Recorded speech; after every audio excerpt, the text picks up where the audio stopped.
হরে কৃষ্ণ বন্ধুরা, অনেক দিন চলে আসলাম তোমাদের সামনে ক্যামেরায় পর্দায়। তো এখন যাচ্ছি আমি আমার মায়ের মামার বাড়ি, অর্থাৎ আমার শেষদিদের বাড়িতে। তো সেখানটাতে পৌঁছে গিয়েছি। ওখান থেকে যাব আমার একটা মাসিমণির বাড়িতে, কারণ মাসিমণির ছেলের অন্নপ্রাশন উপলক্ষে ওখানে অনুষ্ঠান রয়েছে। তাই আমরা তার পরের দিন চলে যাব মাসিমণিদের বাড়িতে। তো এখন ওখান থেকে বেড়াতে চলে আসলাম আমার মায়ের অন্যান্য মামাদের বাড়িতে। তো সেখানে যাওয়ার পথে একটা খুব সুন্দর একটা রাস মঞ্চ পড়ে। এখানটাতে প্রতি বছর রাস হয়। আর এখানটাতে একটা কালী মন্দির আছে। রাসের জন্য যেসব কাঠামো আছে তার রাখার জন্য একটা মন্দির আছে, শিব মন্দির আছে। ওখান থেকে চলে আসলাম আমার ছোটদের বাড়িতে। ওখানে ছোটদের বাড়িতে এসে দেখি দুটো খুব সুন্দর সুন্দর কিউট পাখি। এবার ওখান থেকে ঘুরে বিভিন্ন অনেক দাদু দিদাদের বাড়িতে ঘুরে চলে আসলাম। আসার পরে তারপর দিন সকালবেলা আমরা রওনা হয়ে যাচ্ছি 7টার সময় মণিদের বাড়িতে। এখানটাতে আমাদের গাড়িও চলে এসছে, তোমাদেরকে দেখিয়েছি। আর এগুলো হচ্ছে সব জিনিসপত্র আছে অনুষ্ঠানের। যেহেতু আমাদের বাঙালিদের রিচুয়ালস রয়েছে, মামার বাড়ির থেকে সমস্ত কিছু গুছিয়ে নিয়ে যেতে হয়। ওখানটাতে একটা গাড়ি চলে এসছে, এখনও আরেকটা গাড়ি আসার কথা আছে, সেটা পরেতে ছাড়বে। তো এখন আমরা রওনা হয়ে গিয়েছি মাসিমণির বাড়ির উদ্দেশ্যে। মাসিমণির বাড়িতে এখন বেহালায় ফ্ল্যাটে ভাড়া করে থাকে, কিন্তু মাসিমণিদের আসল বাড়ি হচ্ছে চেন্নাইয়ে, ওখানে কার্যসূত্রে থাকে। তো দেখো আমরা এখন মেন রোডে উঠে গিয়েছি। দেখো ওখানটাতে কত বড় বড় ফ্ল্যাট। আমি শুধু ভাবি যে যেই সময় ঝড় বৃষ্টি হয় তখন এদের অবস্থাটা কেমন হয়। হয়তো কিছুই বুঝতে পারে না ওরা, আবার অনেকে বুঝতে পারে। এরকম হতে পারে, বড় বড় ফ্ল্যাট বাড়ি তো, সেহেতু বজ্র বিদ্যুৎ সহ ঝড় বৃষ্টি হলে একটু ভয়ই হয়, তাই না? এখানে বড় বড় রোড, বড় বড় বিল্ডিং। তো কলকাতায় আমার এই প্রথমে আসা। তো কলকাতা হয়ে আমরা যাচ্ছিলাম বেহালাতে। তো যেতে যেতে অনেক কিছুই দেখেছি, সেটা তোমাদের সঙ্গে শেয়ার করছি। দেখো এই বিল্ডিংটা খুব সুন্দর আর খুবই বড়। এখানটাতে আমি অনেক কিছু দেখেছি, সেগুলো সব কিছু তোমাদের সঙ্গে শেয়ার করব। তোমরা আস্তে আস্তে ভিডিওটা শেষ পর্যন্ত কন্টিনিউ করতে থাকো। এই তো এখানটায় দেখে না, একটা রয়্যাল বেঙ্গল হোটেল, যেখানটাতে সমস্ত বলিউড টলিউড এর বড় বড় নাম করা যারা ওই সিঙ্গার বলো, তারপরে শুটিং করে যারা অ্যাক্টার্স বলো আর কি, তারা এসে থাকে। তো এখানটাতেও আমরা দেখে নিলাম একটা পার্ক। এটা কি পার্ক সেটা তোমরা যদি বুঝে থাকো তাহলে আমাকে অবশ্যই জানিও। আর এই রয়্যাল বেঙ্গল হোটেলের সামনে দেখো কত সুন্দর একটা ডিজাইন মতন। ওখানটাতে কি আছে অ্যাকচুয়ালি আমি জানি না, বাট তোমরা যদি কেউ জেনে থাকো এমন কেউ, তা আমাকে একটু বলো অবশ্যই। এখানটাতে ব্রিজ রয়েছে তো ভালোভাবে বোঝাও যাচ্ছিল না জিনিসটা কি। আবার ওই সাইডে একটা পার্কও আছে, দেখে না ওই পার্কটা কি সেটা তোমরা যদি জানো তাহলে আমাকে অবশ্যই জানিও। দেখো দূরে থেকে কত সুন্দর লাগছে ওই রয়্যাল বেঙ্গল হোটেলটাকে। তো দেখো এখানে বড় বড় বিল্ডিং। আমার মনে হচ্ছিল যে এই জায়গাগুলোতে এরা থাকে কী করে। আর ওখান থেকে আমি দেখতে পেয়েছিলাম অল্প একটু ভিক্টোরিয়া মেমোরিয়ালের চূড়া। ওর সামনে থেকে কাইন্ডলি আমি ভিডিওটা শ্যুট করতে পারিনি, তার জন্য আমি ক্ষমা প্রার্থী। বাট আমি ওটাকে ভালোভাবে দেখেছিলাম আসার সময়, যাওয়ার সময় দেখতে পাইনি। তো যাওয়ার সময় দেখলাম প্রচুর জ্যাম, যেহেতু এটা স্কুল টাইম অফিস টাইম যাই বলো। এখানটাতে দেখতে পেলাম ট্যাক্সাল, যেখানটায় টাকা তৈরি হয়। তো ট্যাক্সালটা আমি দেখে শুধু ভাবছি যে এখানটাতে কতটা যে টাকা তৈরি হয়, সেসব টাকাগুলো যায় কোথায়। দুনিয়ায় মানুষের টাকা নেই বলে, কিন্তু যাচ্ছে কোথায় সেসব টাকাগুলো ট্যাক্সালের। তারপরে ওখানে আমরা দেখতে দেখতে পৌঁছে গেলাম মাসিমণিদের বাড়িতে। সে মাসিমণিদের বাড়িতে পৌঁছিয়ে দেখো ভাইকে নিয়ে চলে যাচ্ছি যেখানটাতে ওর অন্নপ্রাশনের অনুষ্ঠানটা হবে। সেখানটাতে ভাই ছিল ওই গাড়িটার মধ্যে, যেহেতু রোদ লাগবে তাই ওই ক্যাপটা পুরো লাগিয়ে দেওয়া হয়েছিল। এখানটাতে এসে তোমাদেরকে ভাইকে দেখিয়ে দিচ্ছে, এখানটাতে পুজো শুরু হয়ে গিয়েছিল অন্নপ্রাশনের জন্য। তো এখানে দেখো ভাইটা কত কিউট, একটু কাঁদে না, সবার কোলে গিয়ে ফটো তুলছিল। এই হচ্ছে আমার মেসোমশাই, যে চেন্নাইয়ে থাকে।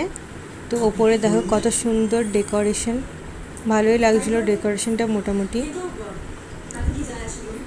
যেহেতু বড়লোকই ব্যাপার স্যাপার একটা আছে।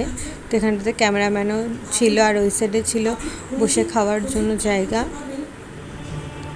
দেখো ডেকোরেশন তোমাকে দেখালাম। আর ওখানে দেখছিলাম যে বারবার করে হেলিকপ্টার রাউন্ড দিচ্ছিলো। এখানটাতে এসে আমরা কিছু ফটোশ্যুট করলাম, খুব সুন্দর জায়গা। এখানে ভিআইপি জোন তো যেহেতু, তবুও দেখা যাচ্ছে বাচ্চাদের জন্য সমস্ত ব্যবস্থাই রয়েছে এখানটাতে। তারপর ইতিমধ্যে এখানটাতে শুরু হয়ে গিয়েছিল অনুষ্ঠান, ভাইকে স্নান করানো হচ্ছিল। দেখো ওটা হচ্ছে ভাই ঠাকুমা, আর এই সাইডে বসে রয়েছে আমার মাসিমণি। তারপরে স্নান করানোর পরে তার মুখে ভাত হলো। এই হচ্ছে ওদের অল টোটাল ফ্যামিলি, মামার কোলে বসিয়ে মানে তাকে প্রসাদ দিচ্ছে। এখানে ছিল বনু, এখানে শেষদি আছে, মণি আছে, মণির শাশুড়ি আছে, অনেকেই আছে ওখানটাতে। আর এইদিকে খেতে বসিয়ে দিয়েছিল, সবাই খাচ্ছিল। ওখানটায় দেখো সুইমিং পুলের ব্যবস্থা রয়েছে। ওখানে গিয়ে আমি শুনলাম যে একটা ফ্ল্যাটের নাকি দোতলায় রয়েছে জিম, আর তার পুরো ছাদের ওপরে নাকি রয়েছে সুইমিং পুল। তো এখানে কি কোনো অসুবিধা হয় না সেটাই ভাবছি। দেখো এখানটাতে রয়েছে বিভিন্ন বাচ্চাদের খেলার জায়গা, মানে ভলিবল খেলতে পারে, ক্রিকেট খেলতে পারে, সমস্ত খেলার জায়গায় রয়েছে। জিমেরও ব্যবস্থা রয়েছে, প্রতিদিন তারা এখানে খেলা করে। আর এখানটাতে যে মেন গেট, যেখান থেকে আমরা ঢুকেছিলাম, ওখানটায় চেকিং করে দেওয়া ঢোকায়, যাতে তাকে ঢুকতে দেয় না। আর পাশে রয়েছে একটা দোকান, যাতে ওদের বাইরে না যেতে হয়। তারপরে আমরা সন্ধে হলে রওনা দিলাম বাড়ির পথে। দেখো এই ফ্ল্যাটগুলোতে আলো জ্বলছে। এখান থেকে আমরা গেট দিয়ে, মানে মেন গেট দিয়ে বাইরে বেরিয়ে আসলাম। এখন টিং করতে করতে বাড়িতে যাব।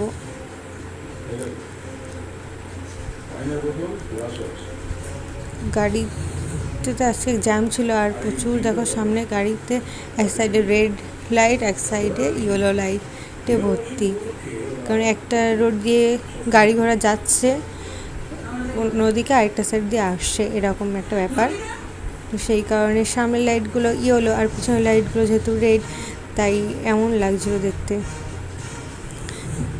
আর আমি এখানে ভাবছিলাম যে রোডগুলোতে প্রচুর লাইটের ব্যবস্থা রয়েছে, তা এত লাইটের কী জন্য দরকার? গ্রামের মানুষদের ওখানটাতে লাইট বারবার করেছে, মানে কারেন্ট বারবার করে চলে যায়, কিন্তু শহর এলাকায় দেখো এতটা কারেন্ট ওয়েস্ট করছে, তার জন্য ভুক্তভোগী কী হচ্ছে? সাধারণ মানুষরা।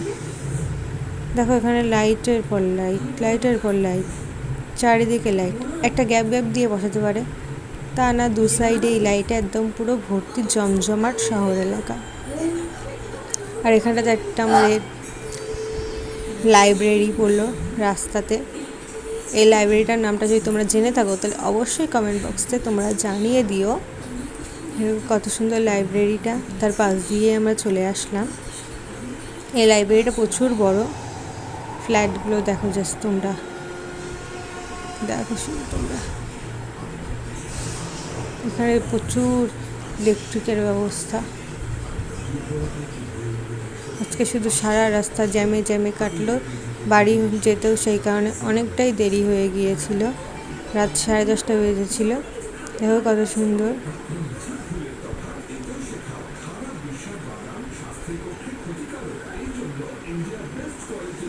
এটাও একটা জিনিস, সেটাও কী জিনিস তোমরাই জানাবে, আমি বলবো না কোনো কিছু।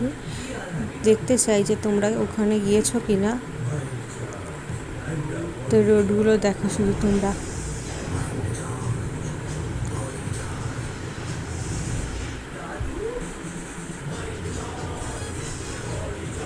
দেখো রয়্যাল বেঙ্গল হোটেলটাকে দূরের থেকে দেখা যাচ্ছিল রাত্রেবেলা, কতটা লাইট সেটা দেখো জোরটা। তবে আমি তোমাদেরকে কাছে গিয়ে দেখানোর চেষ্টা করবো ফোনে। দেখো দূরের থেকে দেখা যাচ্ছে কত সুন্দর লাগছে। আমার হাতটা কাঁপছিল, কারণ গাড়িটা এরকমভাবেই কাঁপছিল বলে আমি ভালোভাবে ভিডিওটা করতে পারিনি, তার জন্য সরি। দেখো ঠিকভাবে তোমাদেরকে দেখিয়ে দিলাম, কত সুন্দর লাগছে রয়্যাল বেঙ্গল হোটেল। দিনের বেলা রয়্যাল বেঙ্গল হোটেল আর রাত্রেবেলা রয়্যাল বেঙ্গল হোটেলের মধ্যে প্রচুর তফাৎ। তোমরা যেতে যেতে দেখতে পেলাম ইকো পার্ক, তারপরে আর অনেক পার্ক দেখতে পেলাম। যার এরিয়াগুলো প্রচুর বড় বড়। দেখো কাছের থেকে একটু তুলতে পেরেছি, ভালোভাবে ওঠেনি। দেখো তো তোমরা, আমি আবার দেখেছিলাম বিশ্ববাংলা যে হোটেলটা 3টে রাস্তার মোড়ে তৈরি হয়েছে, সেটাও দেখেছিলাম। খুব সুন্দর লাগছিলো দেখতে, ওটা একদম পুরো গোল মতন করে হোটেল মতন। দেখো খুব সুন্দর, এটা যেহেতু ভিআইপিদের জন্য এই হোটেলটা, তো খুব সুন্দর লাগছিলো। এখানে ভিআইপিদের জন্য যেহেতু, সেখানে এত অ্যাট্রাকটিভ করার জন্য রাত্রেবেলা ওটার অতটা লাইটিং দেওয়া। দেখো সারা রাস্তায় লাইটিং আর লাইটিং, আর তার মধ্যে গাড়ির এক সাইডে রেড লাইট, এক সাইডে ইয়েলো লাইটে ভর্তি পুরো। রাস্তায় রাস্তায় প্রচুর জ্যাম ছিল, প্রচুর জ্যাম। তো সেই জ্যামের মধ্যে দিয়ে আমরা রীতিমতন এগিয়ে গেলাম। রাত্রেবেলা জানো তোমরা যে ওই ভিক্টোরিয়া মেমোরিয়ালটা প্রচুর সুন্দর লাগছিলো। তারপরে ওইগুলো দেখতে দেখতে বাড়িতে আসলাম। আসার পথে খড়িবাড়ির চা, বিখ্যাত চা, তোমার সবাই কিছু জানো, সেটা খেয়ে বাড়ির পথে রওনা দিলাম।